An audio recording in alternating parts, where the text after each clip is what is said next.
We won't reach double figures in the overnight weather until about Thursday. So quite cool mornings. As we've had this morning, we've just moved to 11 degrees. 26 to 9, DCFM 88.9, Andrew Dunkley here.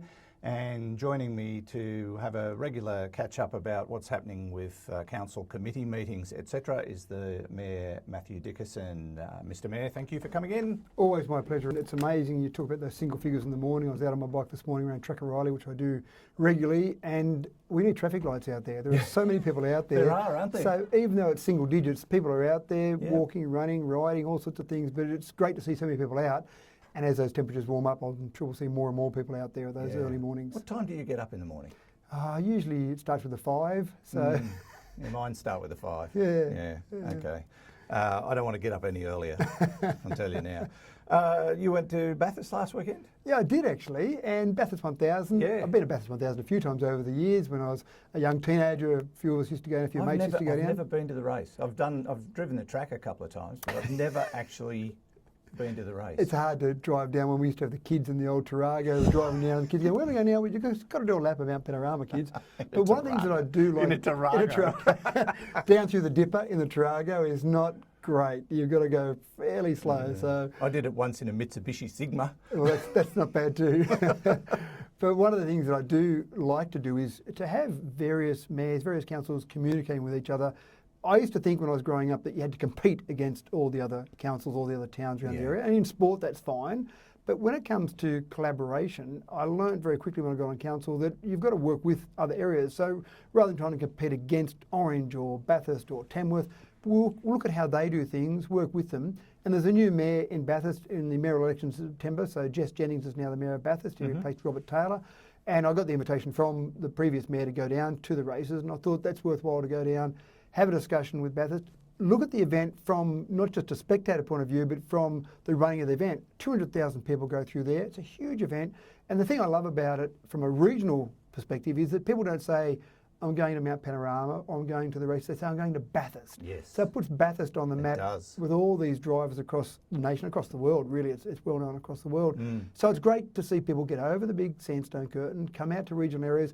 If they come to Bathurst, they're a chance of looking at Dubbo, looking at different things. But at those events as well, you never know who you're going to run into. And the Minister for Sport is Steve Camper, and I just actually sent off a letter to Steve Camper as the Minister for another area with a workplace hub in Dubbo. So it was a good chance to catch up with him. I hadn't met him before, and his Chief of Staff, which often it's more important to talk to the Chief of Staff than the Minister.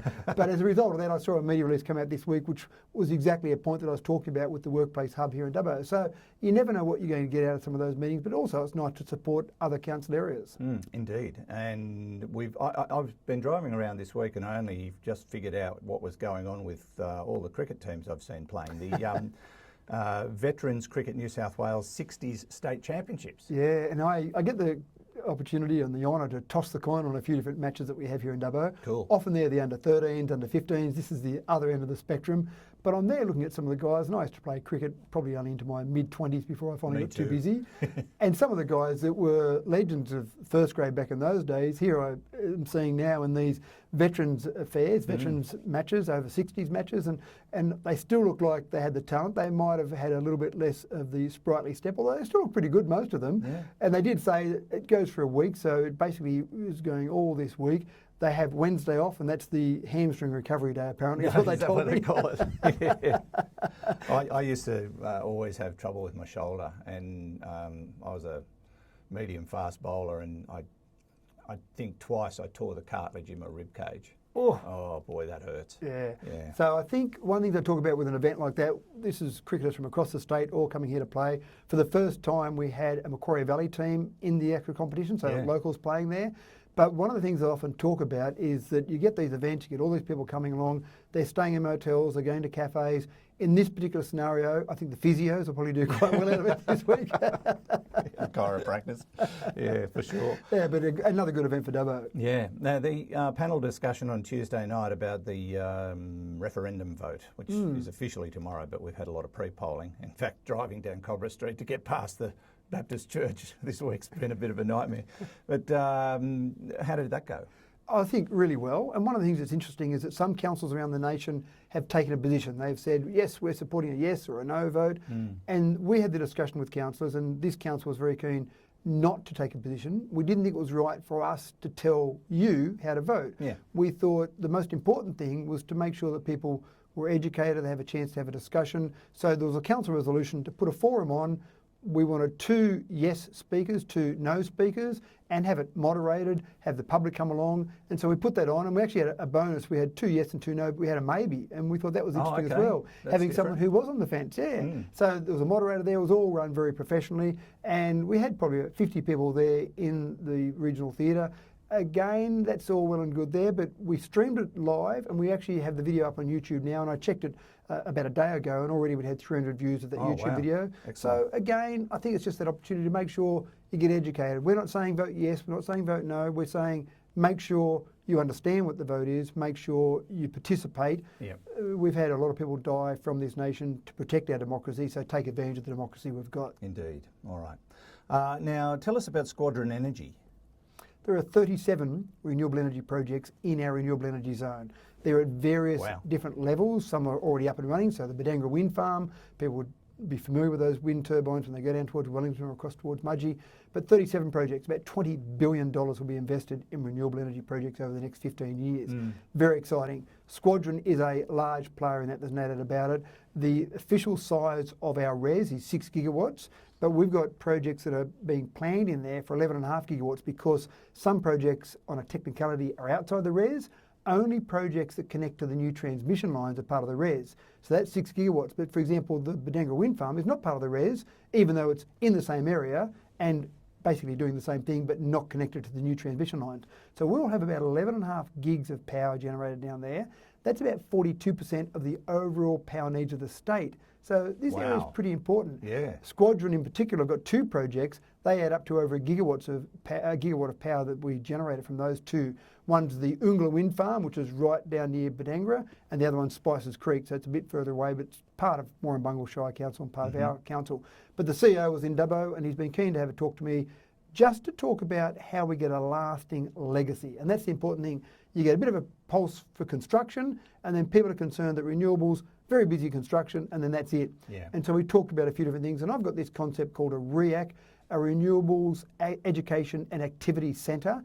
It might actually end up being a REACT. We might put training in there as well. But the idea here is to have some sort of visitor centre, have something that educates people about renewables, something where school kids can come along. Think of the Parkes Telescope. Oh, yeah. The visitor centre they've got there. 100,000 people a year go through there. The observatory at Coonabarabran, same. That type of thing, exactly right. Even the Cooma Discovery Centre, that's got about 150,000 people a year. 150 buses of school kids go through there. So something like that. I don't want to have council pay for it though. I want some of these proponents to pay for it. So I talked to various people like Squadron Energy about that. I've talked to Penny Sharp, the minister responsible for that. So again, how do we maximise? It's going to happen. All these projects are happening. How do we maximise the benefit? And I, Andrew, get a bit excited about what this will do for Wellington.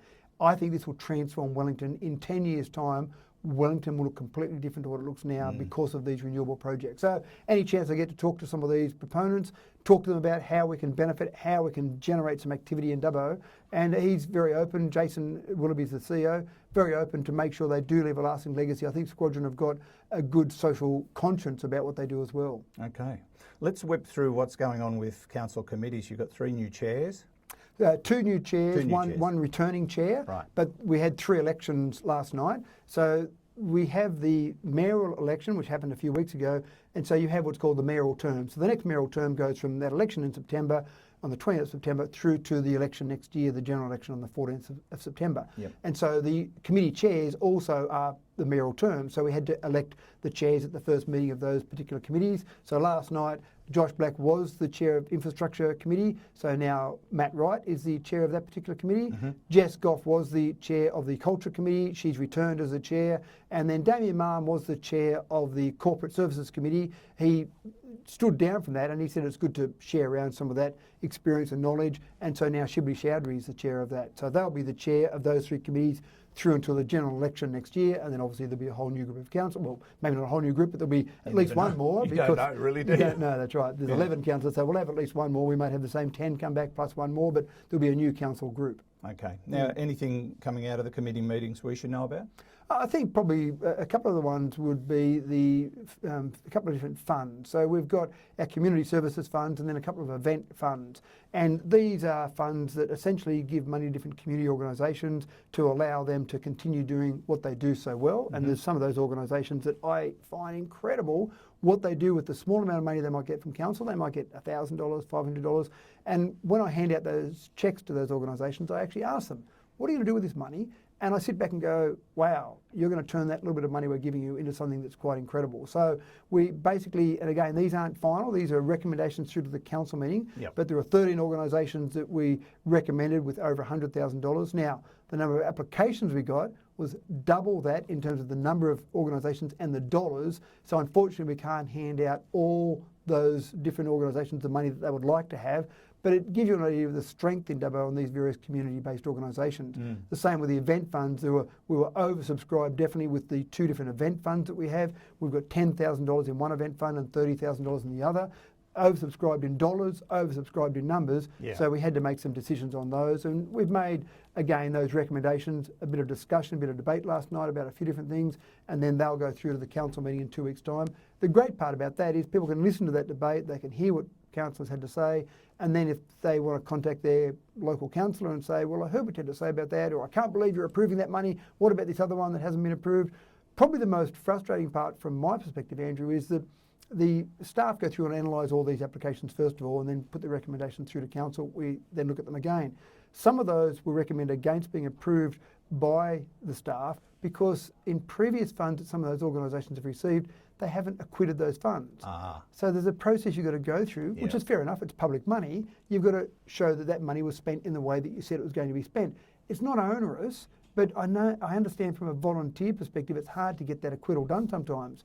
So some of those were knocked out just on the basis they haven't done their previous acquittals. They might have been wonderful projects, they might have been wonderful applications, but if they haven't acquitted those previous funds, then they were knocked out. So I just say to those organisations, make sure you get those acquittals in. Yeah, for sure. One last one, Western Sydney Wanderers. There was a partnership proposal that's been knocked on the head, perhaps? Well, it was a confidential part of the meeting, so I can't talk about the exact dollars because that was discussed in confidential, but the outcome I'm allowed to talk about.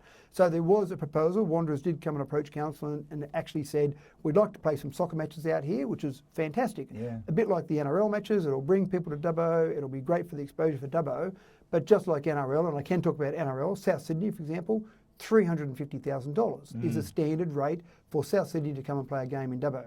That's a lot of money. Now, we get the gate taking, so it doesn't cost us $350,000, but it cost us last time about $70,000. Gee, can we put that money into potholes? Not sure. What does it do for the community? What does it do for potholes? This was a similar proposal, and again, I can't say the dollars, but it wasn't as much as the NRL. They did certainly have a good proposal in engaging kids at schools and engaging the community, so that all looked fantastic. But in the end, councillor said the dollar figure was just too high to justify. We'll keep working with the Wanderers to see if there's other ways we can get them engaged in our community. We'd love to see those soccer matches played here, especially some female soccer matches with the Matildas being so popular. That'd be fantastic. But again, we've got to justify those dollars. And everyone on council, all our staff, all our councillors, we keep talking about maximising the efficiency of council, and then you get these proposals that pop up sometimes. So it's a tough one. I'd love to see them here, but it's just that the cost is too much at this stage. It's a pity that dollars seem to dictate terms sometimes, but that's the way of the world. I would love to see some of these organisations, whether it be soccer, whether it be rugby league, really focus on development in regional areas. And from the big picture, the money that they've got at an organisational level, not individual clubs, then surely they could justify having some of these clubs supported to come to regional areas. They all talk about it, Andrew. They say, we support regional areas, but let's support it by not charging local councils, which is effectively local ratepayers, to support some of these games. Indeed. All right. Thanks for coming in a bit earlier than usual. Appreciate it. And we'll see how it all pans out at the next council meeting. Thanks, Andrew. Always a pleasure to chat. Thanks for your time. Councillor Matt Dickerson, Dubbo Mayor, speaking to us this morning on DCFM 88.9.